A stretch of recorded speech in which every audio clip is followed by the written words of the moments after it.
দেখো আজকের এই পার্টিকুলার ভিডিওটা ইন্ডিয়ান ডিফেন্ডারদের নিয়ে। লাস্ট কবে এরকম ভিডিও আমি অন্তত বানিয়েছি মনে পড়ে না, যেখানে বেশ কিছু ইয়াং ডিফেন্ডারদেরকে নিয়ে কথা বলবো এবং অবশ্যই সেন্টার অফ দ্য স্টেজে আমাদের দুই ক্লাব ইস্টবেঙ্গল এবং মোহনবাগান। একদিকে আনোয়ার আলী আসছে আজকে, কিন্তু তার পাশাপাশি মোহনবাগানের ডিফেন্সের আপাতত যতটুকু খামতি রয়েছে সেটাকে ঢাকার জন্য কোন কোন প্লেয়ার টার্গেটেড হতে পারে বা কেন তারা টার্গেটেড হচ্ছে না, হলে কতটা ভালো হবে, এই সমস্ত কিছু নিয়ে একটা ডিসকাশন রয়েছে। কিন্তু শুরুতে যে বিষয়টা নিয়ে আমি কথা বলবো সেটা অবশ্যই আমাদের ন্যাশনাল টিমের কোচ ম্যানুয়েল মার্কোস রোকা, তাকে নিয়ে। আজকে তার একটা প্রেস কনফারেন্স ছিল এএফএফ এর হাউসে এবং তিনি বহু কথা শেয়ার করেছেন, ঠিক আছে। কিন্তু এত ডিটেলস আমার গিয়ে লাভ নেই, কারণ একটা কোচ তার ভিশন থাকে, তার প্ল্যানিং থাকে, সমস্ত কিছু তিনি নিয়ে আসছেন ধীরে ধীরে। এবং অবশ্যই এই সবটা যতটা মানে কি বলবো থিওরিটিক্যাল ওয়েতে রয়েছে, তার থেকে অনেক বেশি আমরা দেখবো যে প্র্যাকটিক্যালি কতটা আমরা ইম্প্রুভ করতে পারছি, কতটা ভালো আমাদের প্লেয়াররা খেলছে, অপোনেন্টকে আমরা কতটা ভালোভাবে ডিল করতে পারছি। কিন্তু একটা কোট যেটা আমার সব থেকে বেশি একজন ইন্ডিয়ান ফুটবল ফ্যান হিসাবে মন ছুঁয়ে গেছে, আমার মনে হয় যে অনেকের এটা মন ছুঁয়ে যাবে, যে তিনি একটা কথা খুব পরিষ্কারভাবে বলেছেন যে এখন হয়তো বিদেশি কোচ দিয়ে চলছে, কিন্তু এমন একটা সময় ইন্ডিয়ান ফুটবলকে তৈরি করতে হবে যখন ইন্ডিয়ান কোচেরা কিন্তু ইন্ডিয়ান ন্যাশনাল টিমের দায়িত্ব নেবে। কারণ একজন ভারতীয় ব্যক্তি তিনি যত ভালোভাবে ইন্ডিয়ান ফুটবলকে বোঝেন, তিনি যতভাবে গ্রাসরুট থেকে একদম সিনিয়র ফুটবলটা অবধি তিনি দেখতে পাচ্ছেন, এবং অবশ্যই তিনি যেভাবে পুরো ডেমোগ্রাফিটাকে চেনেন, সেখানে কিন্তু একজন ইন্ডিয়ান কোচের ইন্ডিয়ান ন্যাশনাল টিম নিয়ে কাজ করাটা অনেক বেশি কার্যকরী হবে। এবং সেই দিনটার অপেক্ষাতে আমরা রয়েছি যে সেখানে ভারতীয় কোচরা উঠে আসবে এবং ন্যাশনাল টিমের দায়িত্ব নেবে। তো এই ধরনের একজন কোচের যদি চিন্তাভাবনা এরকম হয়, তাহলে বুঝতে হবে যে তিনি অ্যাকচুয়ালি কী চাইছেন ফুটবল নিয়ে,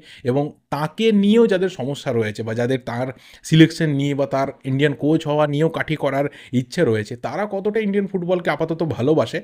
একদমই ইন্ডিয়ান ফুটবলকে আমি বলতে চাই, কোনো অ্যাডমিনিস্ট্রেশন বা কোনো নিজের চাওয়া পাওয়া না, ইন্ডিয়ান ফুটবলকে তারা কতটা ভালোবাসেন অন্য কারো সন্দেহ না থাকলেও অ্যাটলিস্ট আমার তো রয়েছে। তো আমার মনে হয় যে ম্যানুয়েল মার্কোস রোকার আগামী 3টে বছর খুব ভাইটাল হতে যাচ্ছে ইন্ডিয়ান ফুটবলে, যে তিনি যেভাবে পাথ দেখাবেন, তিনি যেভাবে রাস্তা তৈরি করবেন, সেইভাবে হয়তো পরবর্তী সময়টাতে যিনি কাজ করবেন, তিনি দায়িত্ব নেবেন যিনি, তার অনেকটা ইজি হতে পারে। এবং সেটা কোথাও ম্যানুয়েল মার্কোস রোকা কিন্তু এখন থেকে প্ল্যানিং করেছেন। প্রথম বছরটা আমরা জানি যে তিনি এফসি গোয়া এবং অবশ্যই ন্যাশনাল টিম দুদিকেই দায়িত্বে থাকবেন, কিন্তু পরের 2টো বছর এই সিজনটা কেটে যাওয়ার পর, যেহেতু তিনি গোয়াকে অলরেডি কমিটমেন্ট করে ফেলেছেন, কোনো রাস্তা নেই আপাতত, কিন্তু পরের 2টো বছর তিনি কিন্তু একদম শুধুমাত্র আমাদের দেশের জাতীয় দলের কোচ হিসেবেই থাকবেন। তো এটা আমার কাছে অন্তত অনেকটা বড় পাওনা, কারণ আমি অন্ততপক্ষে আমার পছন্দের টিমের স্প্যানিশ কোচের থেকে এই স্প্যানিশ কোচকে বরাবর ভালোবেসে এসেছি, অনেক বেশি করে রেসপেক্ট দিয়ে এসেছি, এবং বিশ্বাস রয়েছে যে এই মানুষটার হাত ধরে আমরা ভালো কিছু করতে পারি।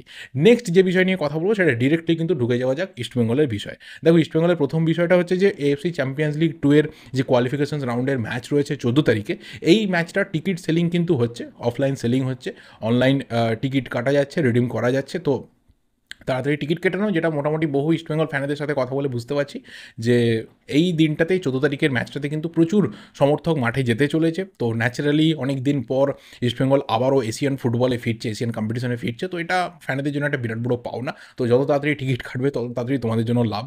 আর একটা বিষয় আমি মানে এখানে শেয়ার করতে চাই, কয়েকদিন আগে আমি বলেছিলাম যে এফসি চ্যাম্পিয়ন্স লিগ 2 এর এই যে ইস্টবেঙ্গলের ম্যাচটা রয়েছে, এটা হয়তো আমরা ফ্যান কোড অ্যাপে দেখতে পাবো, কিন্তু আনলাকিলি কোনো রকম কোয়ালিফিকেশনস বা প্রিলিমিনারি রাউন্ডের ম্যাচ ফ্যান কোড কিন্তু দেখাচ্ছে না। এর আগে যেটা খবর পেলাম যে এফসি চ্যাম্পিয়ন্স লিগ এলিটের সেখানেও কিন্তু প্রিলিমিনারি রাউন্ডের ম্যাচ হয়ে গেছে, সেখানে সাবাব আল আহলি ম্যাচ জিতেছে, সেই ম্যাচ কিন্তু ফ্যান কোডে নাকি দেখানো হয়নি। তো ওরা কোনো রকম কোয়ালিফিকেশনস রাউন্ড বা প্রিলিমিনারি রাউন্ডের ম্যাচের দায়িত্ব নেয়নি, ওরা যখন থেকে গ্রুপ স্টেজ শুরু হবে তখন থেকে দায়িত্ব নেবে। তো সরি টু সে, এই ম্যাচটা হয়তো আমরা ফ্যান কোডে দেখতে পাবো না, বা টিভিতে সম্প্রচার হওয়ার এখনও অবধি কনফার্মেশন পাইনি। তবে শেষ মুহূর্তে যদি কেউ দায়িত্ব নেয়, মানে লোকাল একদমই ইস্টবেঙ্গল ক্লাবের তরফ থেকে বা এআইএফএফ আইএফএ সবাই মিলে যদি একটা উদ্যোগ নিয়ে কিছু ব্যবস্থা করেন, তাহলে হয়তো এই ম্যাচটা আমরা টিভিতে কোথাও দেখতে পারি। তবে একটা হাই চান্স রয়েছে যে ফেসবুক এবং ইউটিউবে লাইভ হওয়ার সম্ভাবনা কিন্তু রয়েছে, সেটা ইস্টবেঙ্গলের তরফ থেকে অফিসিয়ালি করা হতে পারে। তবে অবশ্যই অফিসিয়াল কনফার্মেশন এখনও অবধি স্টিল আসেনি, তার জন্য ওয়েট করতে হবে। তো যারা মাঠে গিয়ে খেলা দেখতে চাও তাদের তো কোনো এখানে সমস্যার জায়গা নেই, কিন্তু যাদের মাঠে যাওয়াটা সম্ভব নয় তাদের পক্ষে কিন্তু একটু চাপ হতে পারে, এখনও অবধি কনফার্মেশন কিন্তু আসছে না। তবে হ্যাঁ, গ্রুপ স্টেজ যখন থেকে শুরু হয়ে যাবে, মানে সেপ্টেম্বর মাস থেকে, সেখান থেকে কিন্তু আমরা ফ্যান কোডে সমস্ত খেলাগুলো এএফসি কম্পিটিশনসে দেখতে পাবো। এরপর ইস্টবেঙ্গলকে নিয়ে যেটা মেন বিষয় সেটা হচ্ছে এই আনোয়ার আলীর ডিলটা। দেখো এই ডিল, এই টাকার অ্যামাউন্ট, এই প্লেয়ারের ফিউচার সব কিছু নিয়ে কিছু আমার কথা বলার রয়েছে আজকে। যেটা মেন ব্যাপার, যেটা ইনফরমেশন দেওয়ার রয়েছে অলরেডি হয়তো অনেকেরই জানা হয়ে গেছে, যে 5 বছরের একটা চুক্তি, এবং সেই চুক্তিতে যেটা আপাতত বিভিন্ন জায়গা থেকে রিপোর্ট আসছে যে পার অ্যানাম কিন্তু আনোয়ার আলী রিসিভ করতে চলেছে 4.8 crore করে। প্রতি বছর 4.8 কোটি টাকা তার salary, bonuses and other parts সমস্ত কিছু নিয়ে ইস্টবেঙ্গল ক্লাবের তরফ থেকে সে কিন্তু রিসিভ করবে। অর্থাৎ সেটা 5 বছরে গিয়ে পৌঁছচ্ছে 24 কোটি টাকা শুধুমাত্র তার স্যালারি অ্যান্ড আদার এক্সপেন্সেসের ওপর। এবং তার পাশাপাশি ইস্টবেঙ্গল কিন্তু এই ডিলটার জন্য, এই পার্মানেন্ট ডিলটার জন্য দিল্লি এফসিকে 3 কোটি টাকার একটা ট্রান্সফার ফি পে করছে। দ্যাট মিনস টোটাল এই 5 বছরে আনোয়ার আলীর জন্য 27 কোটি টাকা খরচা হতে যাচ্ছে, যেটা একটা মেগা ডিল, একটা হিস্টোরিক্যাল ডিল। এবং এর আগে কোনো ইন্ডিয়ান ফুটবলার এই অ্যামাউন্টের ধারে কাছে যেতে পারেনি, এতটা স্যালারি কেউ রিসিভ করেনি। এটা একটা রেকর্ড ব্রেকিং ডিল হচ্ছে। দেখো কিছুদিন আগে অবধি বহু মানুষ যারা হয়তো ইন্ডিয়ান ফুটবলকে বা ফুটবলারদেরকে কতটা ভালোবাসে বা ভালোবাসতো জানি না, তারা একটা সময় বারবার কথা বলতো যে মার্কেটটা ইনফ্লেটেড হয়ে যাচ্ছে, প্লেয়াররা কেন এত বেশি স্যালারি পাচ্ছে। সেখানে কিছু ক্লাবের দিকে বা কিছু ক্লাব কর্তার দিকে বারবার করে আঙুলটা তুলে দেওয়া হতো, কেন এটা পাচ্ছে। আমি কোনোদিনই বা আমার মতো অনেক ইন্ডিয়ান ফুটবল ফ্যান্স কোনোদিনই এই বিষয়টাকে পাত্তা দেয়নি। তার কারণ একটাই, যে আমরা ছোটোর থেকে যখন থেকে ফুটবলটা দেখেছি, ফুটবলটা দেখতে দেখতে বড় হয়েছি, বরাবর একটা কথা শুনেছি যে ফুটবলে পয়সা নেই, ফুটবলে কোনো রকম সিকিউরিটি নেই। হ্যাঁ, ফুটবলে একটা সময় কী হতো যে ফুটবলাররা ফুটবল ভালো খেললে ছোটো ছোটো ক্লাব থেকে শুরু করে বড় ক্লাব, সেখানে একটা চাকরির সুবিধা থাকতো। একটা সময়ের পর কিন্তু সেটাও চলে যায়, যখন থেকে প্রফেশনালিজম চলে আসে, যখন থেকে কন্ট্রাক্ট চলে আসে, যখন থেকে একটু টাকার অঙ্কটা বাড়ে, তখন থেকে কিন্তু সেটাও চলে যায় আস্তে আস্তে। এবং এখন পুরোপুরি তো প্রফেশনালিজম। এখন একটা প্লেয়ার যদি 30 অবধি খেলে তো তার 30 অবধি রোজগারের সময়, যদি 40 অবধি খেলে তো 40 অবধি রোজগারের সময়, তারপর তার কিন্তু আর কোনো এক্সট্রা রোজগারের রাস্তা থাকছে না তার ফুটবল কেরিয়ার থেকে। এবার সেখানে যদি একটা প্লেয়ার তার পিক টাইমটাতে একটু ভালো স্যালারি পায়, একটু যদি ভালো রোজগার করে, এখানে যাদের জ্বালা করতো তাদের জ্বালা করতো। এখন করে কিনা আমি সিরিয়াসলি জানি না, বাট একটা সময় অবধি এটা নিয়ে প্রচুর আলোচনা হয়েছে। আমি পাত্তা দিইনি, আমি আজও পাত্তা দিই না, আমি ভবিষ্যতেও পাত্তা দেবো না। কারণ আমি অলওয়েজ চেয়েছি যে আমার দেশের যারা ফুটবলার রয়েছে, যারা আমার দেশের ফুটবলটাকে বাঁচিয়ে রেখেছে, যারা আমার দেশের ফুটবলটাকে এত এত ডাউনগ্রেড অবস্থাতে অন্য কোনো স্পোর্টসকে চুজ করেনি, তারা চাইলেই কিন্তু কেউ ক্রিকেট খেলতে পারতো, সেখানে তো আরও বেশি রোজগার করতে পারতো, কিন্তু ফুটবলটাকে চুজ করেছে, তারা যেন স্যালারি পায়, তারা যেন বেশি স্যালারি পায়। এবং হ্যাঁ, যার যেরকম মেরিট রয়েছে, যার যেরকম ট্যালেন্ট রয়েছে, সে সেরকম স্যালারি পাক। কেউ বেশি পেলেও আমার কোনো আপত্তি নেই, কারণ আমার তো হিংসা করার কোনো জায়গা নেই। কারণ আমি সুনীল ছেত্রী, থাপা, আপুইয়া, আনোয়ার আলী, গুরপ্রীত সিং সান্ধুর মতো ফুটবলটা খেলতে পারি না, কোনোদিনই পারিনি। তো আমার তো এখানে হিংসা করার জায়গাটাই নেই যে ওরা বেশি পেয়ে গেল, আনোয়ার আলী 4.8 কোটি পাচ্ছে, এ বাবা কেন পাচ্ছে, আমার খুব কষ্ট হচ্ছে। আমার জায়গা নেই হিংসা করার, কোনো ফুটবলারকে নিয়ে বা কোনো স্পোর্টস পার্সনকে নিয়ে আমাদের হিংসা করার কোনো জায়গা নেই, কারণ আমরা সেই জায়গাটাতে রিপ্রেজেন্টই করি না। যে যার যা মেরিট রয়েছে, ট্যালেন্ট রয়েছে, সেই বেসিসে তারা সেই স্যালারিটা পাচ্ছে। আগামী দিনে চাই এইরকম আনোয়ার আলীর মতো আরও 50 জন ফুটবলার যেন রেকর্ড ব্রেকিং স্যালারি পায়, কারণ তাদের যে স্প্যানটা হয় না কেরিয়ারে, সেটা খুব ছোট হয়। এবং তারপর আমরা জানি যে ইন্ডিয়ান ফুটবলে যা কিছু কাজ করুক না কেন, একটা প্লেয়ার যদি 4 কোটি টাকা স্যালারি পেয়েও যদি রিটায়ারমেন্ট করে, তারপর যে প্রজেক্টে যায় সেখানে হয়তো তাকে 40 লাখ টাকা অফার করা হয়। তো বুঝতে হবে যে যতটুকু সময় তোমার হাতে রয়েছে কেরিয়ারে, সেইটুকু সময় কিন্তু তোমার রোজগারের সময়। তো এটা একটা বড় ব্যাপার যে আমাদের ইন্ডিয়ান ফুটবলে এখন টাকা ঢুকছে আস্তে আস্তে। কিছু কিছু ক্লাব রয়েছে তারা রেভিনিউ রাস্তা দেখতে পাচ্ছে, কিছু কিছু ক্লাব রয়েছে তারা রেভিনিউ রাস্তা তৈরি করার চেষ্টা করছে। এবং আলটিমেট যেটা অন্ততপক্ষে আমাদের মতো বহু ফুটবল ফ্যান্স দীর্ঘদিন ধরে চেয়েছে, যে ফুটবলারদের যেন কেরিয়ার ভালো থাকে, লাইফ ভালো থাকে, তাদের যেন কষ্টের মধ্যে সময় কাটাতে না হয়, তারা যেন ভালো স্যালারি আর্ন করতে পারে। এবং এটা দেখে অনেক ফুটবলার হয়তো ইন্সপায়ার হতে পারে যে আমি যত ভালো খেলবো, যত ভালো পারফরমেন্স করবো, সেখানে আমার হয়তো স্যালারি বাড়তে পারে।